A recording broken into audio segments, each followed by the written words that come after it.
குறைந்த விலை நிறைந்த தரம் தங்கள் தேவைகள் அனைத்தும் ஒரே இடத்தில். ஜெயச்சந்திரன். திருப்பதி ஏழுமலையான் கோவில் உண்டியலில் பக்தர்கள் செலுத்திய காணிக்கை பணம் 4000 ரூபாயை திருடிய திருநெல்வேலி மாவட்டத்தைச் சேர்ந்த வேணு என்பவரை திருமலை போலீசார் கைது செய்தனர். சிசிடிவி காட்சிகளின் அடிப்படையில் அந்த நபரை பிடித்த விஜிலன்ஸ் அதிகாரிகள் அவரிடமிருந்து உண்டியலில் திருடப்பட்ட 4000 ரூபாயை பறிமுதல் செய்து போலீசில் ஒப்படைத்தனர். இதையடுத்து அவரிடம் போலீசார் தீவிர விசாரணை நடத்தி வருகின்றனர். வாக்காளர் பட்டியல் தொடர்பாக அங்கீகரிக்கப்பட்ட அரசியல் கட்சிகளுடன் மாவட்ட தேர்தல் அதிகாரிகள் ஆலோசனை கூட்டங்கள் நடத்த உத்தரவிடப்பட்டுள்ளது.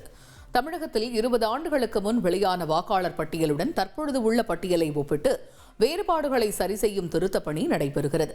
இந்த பணியை செப்டம்பர் 26ஆம் தேதிக்குள் முடிக்க தேர்தல் ஆணையம் உத்தரவு பிறப்பித்துள்ளது.